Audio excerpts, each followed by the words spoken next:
Professor Dipak Chandra Ghosh, Emeritus Professor of Physics at University. He was a university gold medalist and earned PhD in the area of high energy physics. He is the director of Viren Roy Research Laboratory for Radioactivity and Earthquake Studies at Jadavpur University.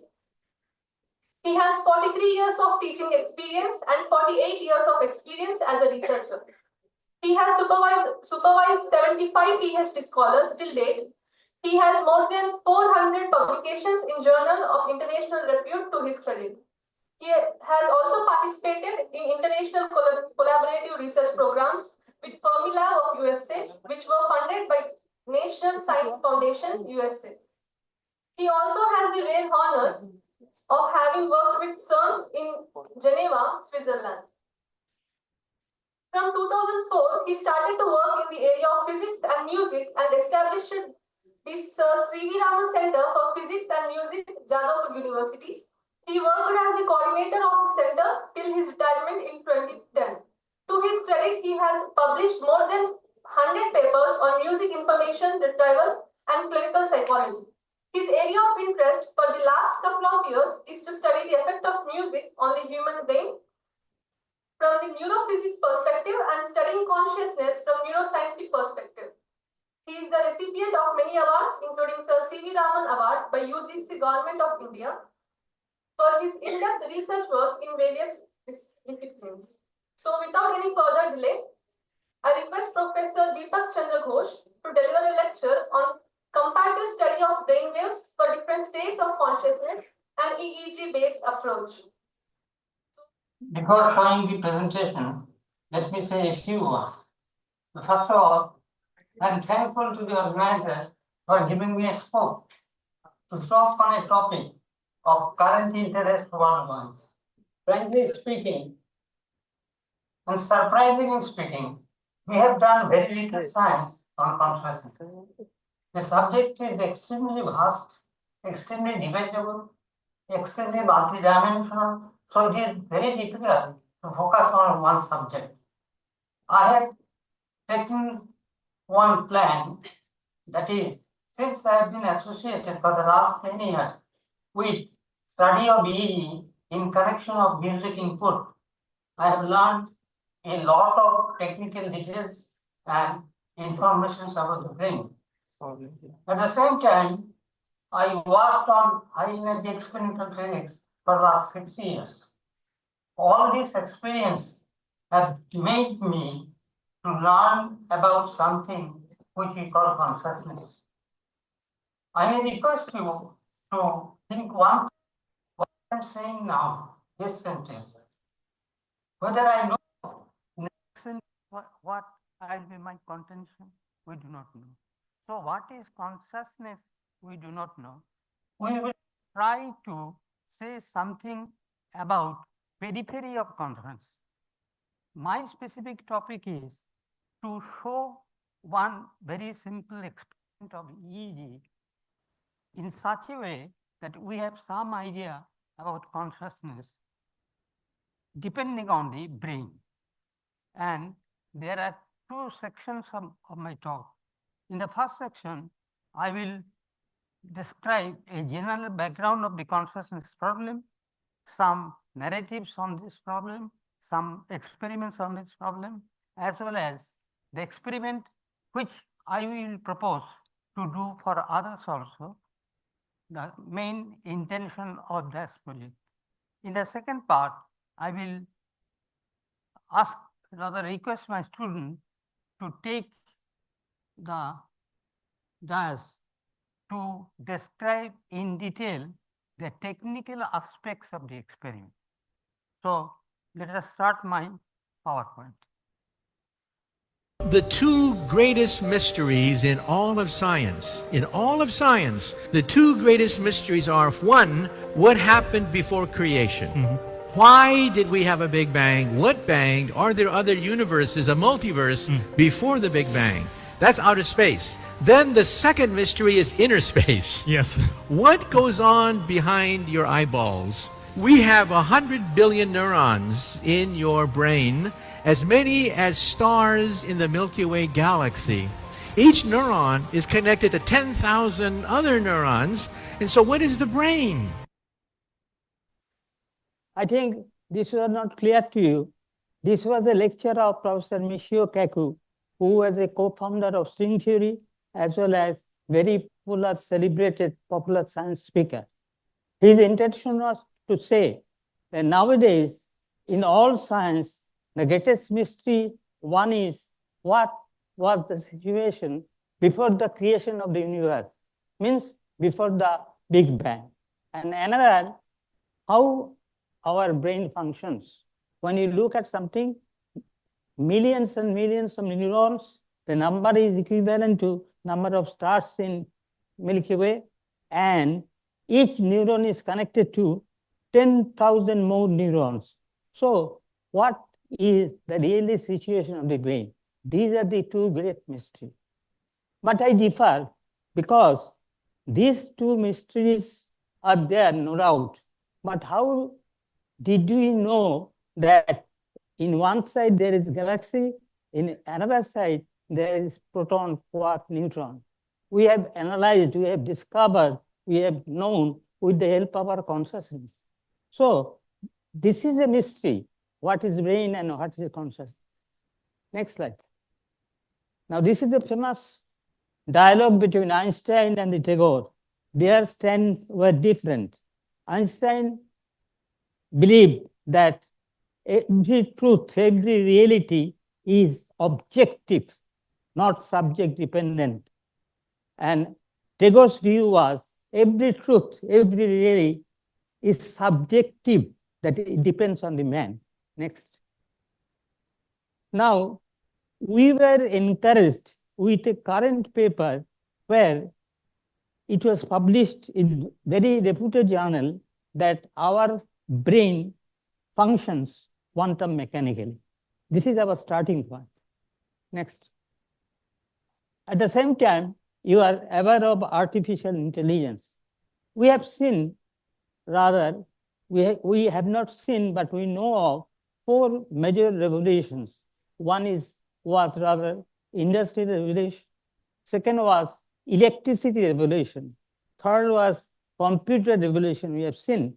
And the fourth one is coming, artificial revolution. This is a great revolution, no doubt.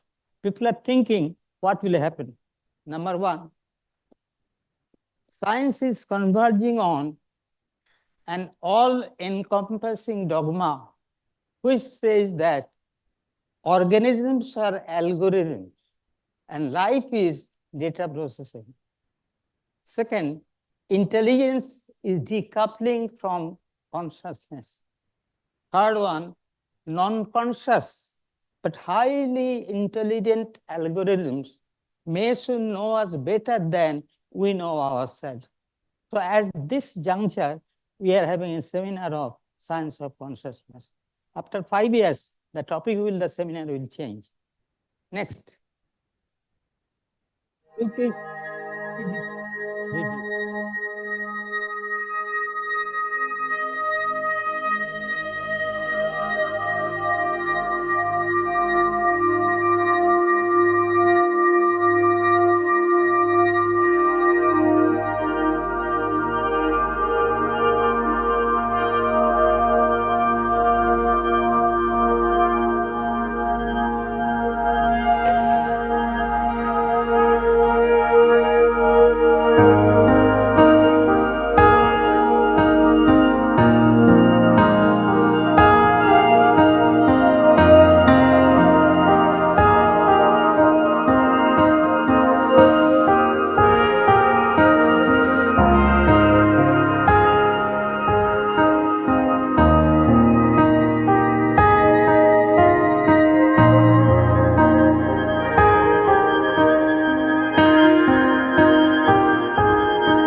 Today, 10th August 2025, we have this wisdom. What is the wisdom?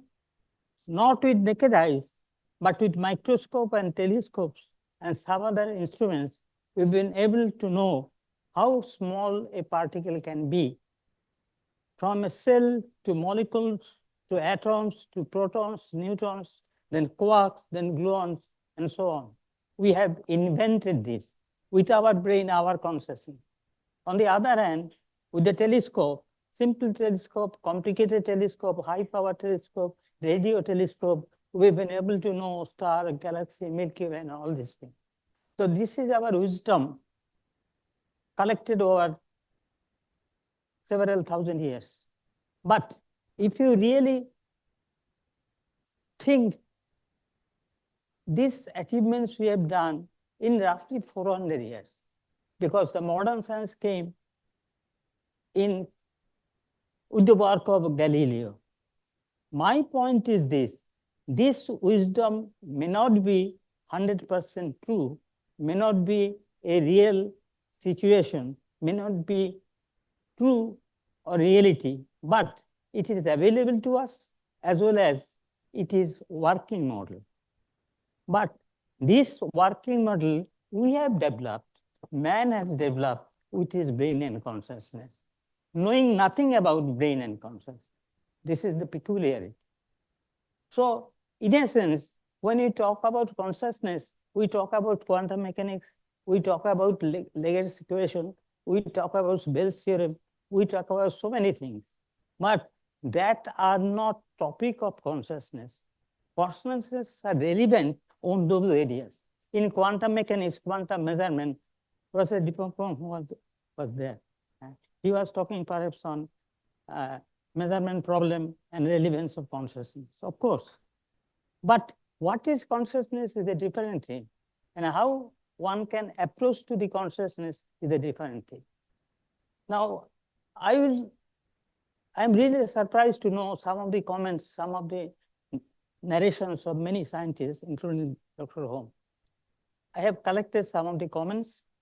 First of all, I will show those things. Then I will directly go to my experiment. A huge amount of work on brain reveals many interesting features, many surprising features. There is no time. If you are interested, there is a book on future of tomorrow, very famous book. You will find lots of examples of surprising events of the brain, human brain. Also, there are works on non-human, that is animal. Lots of work were done on animal. This is also important in respect of artificial intelligence. But still we do not know. I have done many experiments over the last 15 years on EEG, but these basic fundamental questions we do not know. How do we recognize space? Brain, with the brain waves, with the fMRI, with other instruments, we do not know. How do we laugh? Why do we laugh? We do not know. Why do we cry? We do not know. Why do we drink? Why do we enjoy art? Why do we enjoy music? This is my subject. I will tell you something. Some 10 years ago, I attended a meeting of great persons like physicists, neuroscientists. At that time, it was thought that these EEG waves and all these things are somehow neuroscientists will deal these things. I show several papers where emotions, music, they affect on brain waves. They were extremely, I should say, I should not say this bad word, but I should say they were not aware of the things, what is happening outside. Because I showed them dozens of papers where emotions, music, and other things have been dealt with EEG waves. Next year, I went to that seminar again in Hyderabad, Central University. I showed that this status. So if you do not find, the neuroscientists tackle the EEG waves in a different way for their medical purpose, only for their diagnosis. But in physics, the EEG wave should have to be tackled in a completely different way. That I will show you. Finally, who am I? This is a philosophical term, this is a spiritual term, this is a scientific term also. What happens after death? This is a philosophical term, spiritual term, as well as a scientific term. Why do we die at all?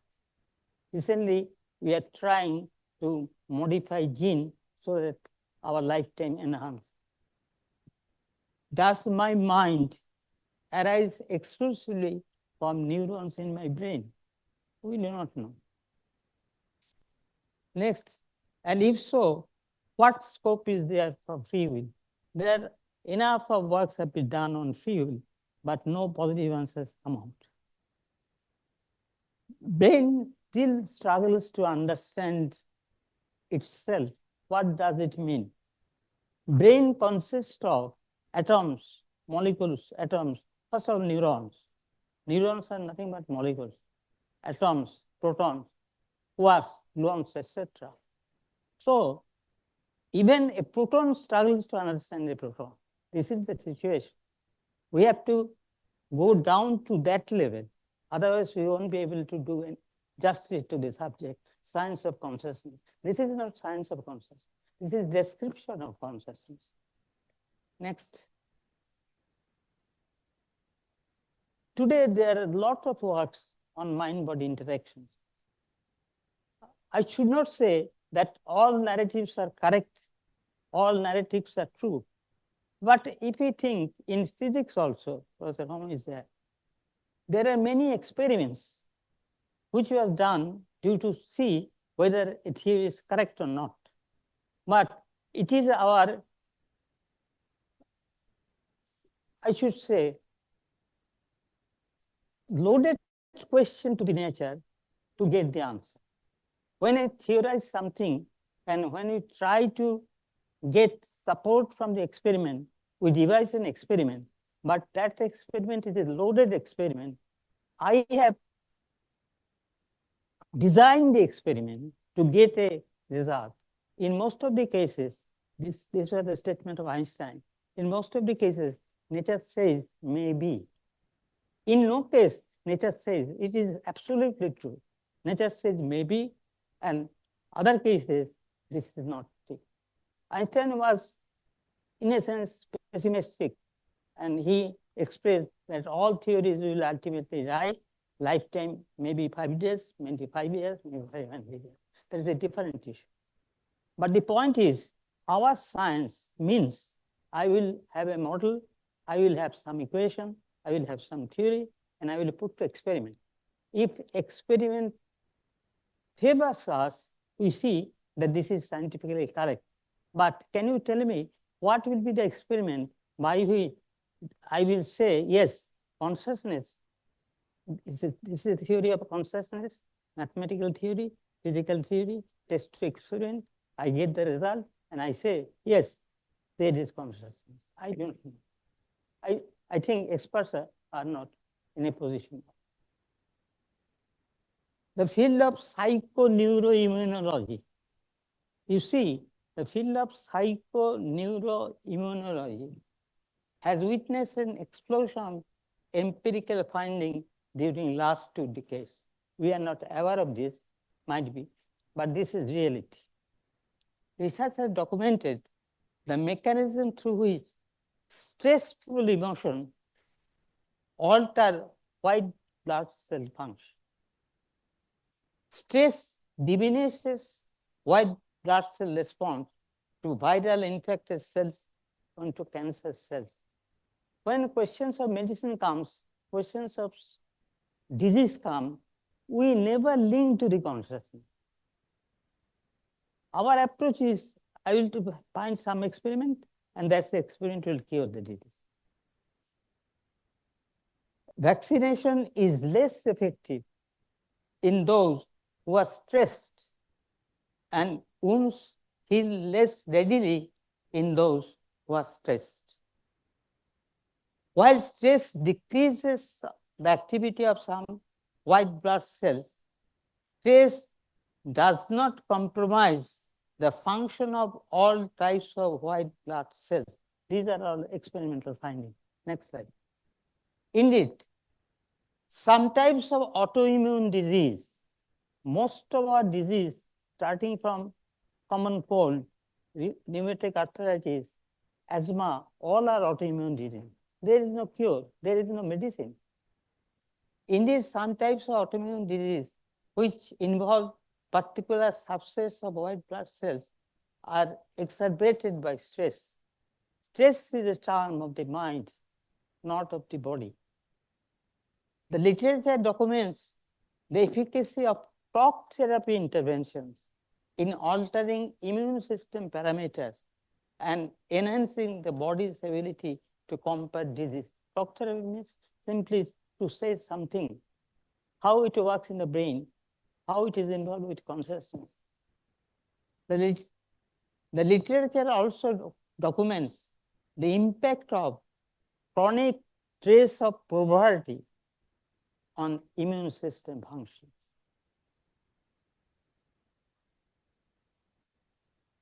Now, what is the protocol of studying neurocognition? What is neurocognition? Suppose I listen to music. EEG is an instrument. Please show EEG system first.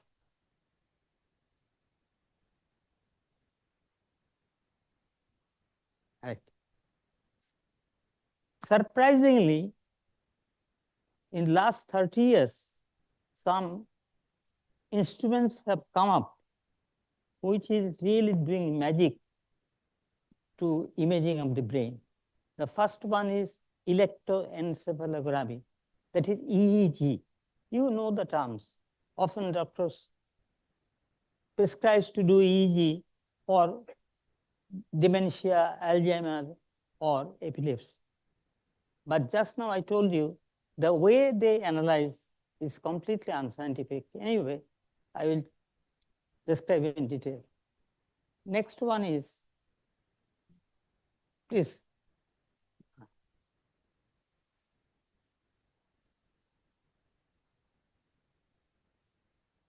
Now, in reality, what happens when you experience something through your eyes or ear, there is an electrical activity in the brain. That electrical activity is nothing but a nonlinear wave. That wave is seen on the monitor of the computer screen. That nonlinear wave has a frequency range from 5 hertz to 20 or 30 hertz. I will show you the frequency range of brainwave.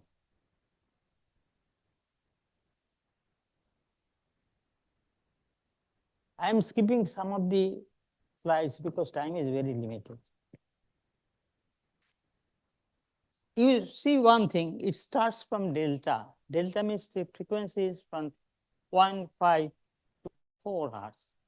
Then theta, then alpha, then beta, then gamma. Yes, very standard EEG system can record this. Now, if you look at any graph, you see that there are fluctuations. Frequency is different, fluctuations are also different. Now, each frequency range is attributed to a particular class of consciousness. The delta is representation of consciousness, means sleep. When you sleep, then that brainwaves come. Then theta, a bit awaken, that is a different state of consciousness. Alpha, a beta awaken, beta awaken, and gamma is a peculiar type of waves. In case of meditation, this happens. So you see, there are 1, 2, 3, 4, 5 types of consciousness which we feel in our real life. When you sleep, the state of consciousness is different. When you are very smart, when I am lecturing things, I am extremely aware. So this is a different state of consciousness. When we meditate, then it is a different state of consciousness. Moreover, during anesthesia, you know, in the case of operation, doctors give medicines.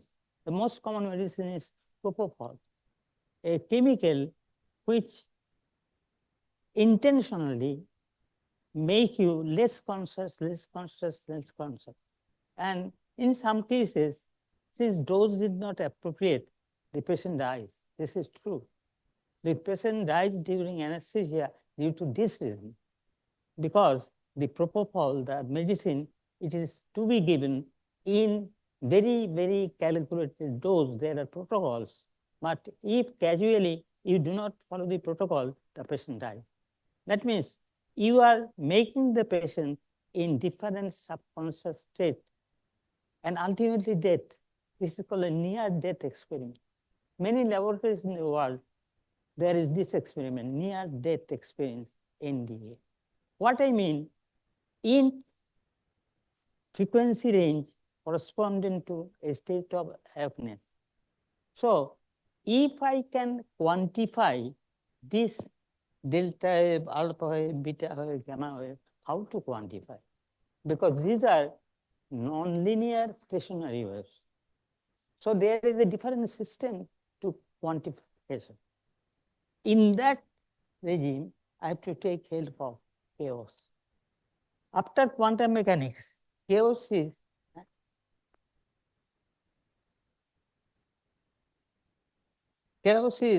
man's new dialogue in nature. Now, I will remind that 5 minutes is more. So I have to talk 1 hour more. Anyway, I will concise to 5 minutes compress. So with the help of chaos-based mathematics, I wanted I should explain it in 15 minutes, but since 5 minutes is there, with the help of chaos-based complex mathematics, one thing is very important. Our brain is a complex system and a complex chaotic system. The main criteria of chaotic system means if there is a very, very small change in the initial system, there will be disaster in the final system, just like weather. You know butterfly effect. What is butterfly effect? If a butterfly slaps its wing here, there might be a tornado in United States. That means if in the initial state there is a minor change, ultimately there will be disaster. This happens in case of weather. This happens in earthquake. This happens in earthquake, in brainquake. So with the help of certain parameters, we can measure quantitatively what is the fluctuations of the fluctuation in this way. So there are 5 states of consciousness, and we have measured 5 parameters different. We have shown they are significantly different. And since that paper shows that brain behaves non-classically, we propose rather to do this experiment and to show that consciousness also function non-classically. I request Shonko to describe the experiment in 3 minutes.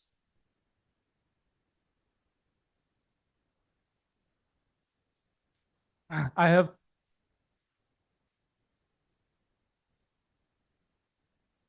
Yeah, it's audible, no? Okay. So basically, I don't need a mic actually. So the thing is that I will just show the steps that we have taken to measure this, and I will take 3 minutes, not more than that. I know that you are very worried. So the thing is that this is our small laboratory where we do the experiments. So this is the way we do the experiments. We have a 32-channel EEG system in which we record the brain waves from different participants. So basically, go to the experiment section. This is the way we do the experiments, and this is the details of the experiment. I will not go into the technical details. I will just go to the results section where we will show these are the different lobes of the brain. Most of you must be acquainted with this, that this is the frontal lobe, which is the which is assessed with mostly with cognition and with higher order cognition. The temporal lobe, which we use to assess the auditory stimulus, and then we have the parietal lobe, which is the somatosensory stimulus, and all those things. And we have electrodes, 2 or 3 electrodes in each of the lobes, which are mostly used to assess the consciousness states that Sir was telling about. And what we did is measure the EEG signals from each of these lobes and quantify these signals so that we have a quantifiable results from which we know the brain arousal response. So I'm straight away going to the brain response part, where we have seen this is the spectral power. This is the conventional way of doing the things which scientists have been doing, neuroscientists have been doing for the last 20 or 30 years. This is the power spectral analysis. And what this shows actually is that this is the area which is, we are showing the delta, theta, and alpha waves. And these are the different lobes actually. These are the different lobes, and the values are basically the power spectral, EEG power spectral data that we are showing. And what you can see from the power spectral data, these are different parameters. We thought of explaining them, but we are not going to explain them. But what you can see just by looking at the data is that the differences are not very much perceivable. The differences between the delta and theta states are not very much perceivable. And so we will go into the multifractal width. As sir was telling about the chaos-based systems, this is one of the examples of the chaos-based systems where we use the multifractal width to quantify the EEG waves from different parts of the brain. So these are the different parts of the brain. And what you can see clearly from the figures is that the different states of consciousness which we are proposing, the delta, theta, and the alpha waves, we are proposing these as the different states of consciousness, and they are clearly perceivable here. They are clearly distinguishable here. We use different statistical methods like ANOVA or other t-test to distinguish between the different states of consciousness. And as you can see, they are very much perceivable. That is, there are some ways in which we can distinguish between the altered states of consciousness. We did, if you were present in the poster session, we had another poster there which dealt with different types of meditations techniques. And what are the different states of consciousness? What are the different ways we can measure, we can quantify the states of consciousness in the meditation states that we presented there. But this is a very rudimentary study which was done mostly in the rest state. All the participants were resting. All the participants were resting. There were no stimulus. And we measured the EEG waves, which is basically, they were not sleeping. Just you have to keep in mind that there is a different thing. When we are talking about the sleep consciousness, there is a different thing. When we are talking about active consciousness, there is a different thing. But in this portion, all the participants were in resting state, and we measured the delta, theta, and alpha waves, and we used different nonlinear techniques to quantify the different states of consciousness. So that is what we wanted to present here, and I will give it to sir to make it conclude it. I would conclude saying one thing. I understand most of you are not satisfied with this, because we need a substantial amount of time to explain. I would request the participants that C.V. Raman Center for Physics and Music arranges this lecture regularly where details are discussed. If you are interested, you can see the website of Sir C.V. Raman Center. I should say, this kind of work is not really done in anywhere in our country. And essentially, in Europe and America, they do this experiment, but not with nonlinear analysis.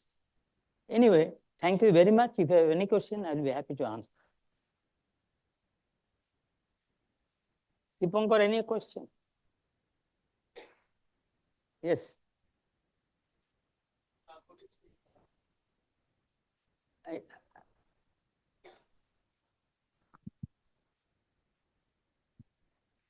This is a very beautiful experiment which you have explained here. But how will you relate your findings, your experimental findings with the consciousness? What would be your conclusion that how the brain functions in respect of the consciousness based on your results? Because I do not know whether you know what is consciousness, we do not know. But we have classified these states of consciousness scientifically. I do not know what is consciousness, but I know what is sleep and what I am doing, right? And these are classified by neuroscientists. Sleep is a different state of consciousness, and what I am talking is a different state of consciousness. So this is a trait of consciousness. This is the wisdom of the neuroscientists. This is the model, no doubt. Everything what we are doing is nothing but model. With the available model, with the help of the available data, we have ventured to do this experiment. And I think there is no experiment on direct consciousness. But we do not know what is consciousness. We only know that when we sleep, we lose consciousness some. When we are operated, we lose some consciousness. And when we talk, we have some consciousness. This is our idea. No other science is available here.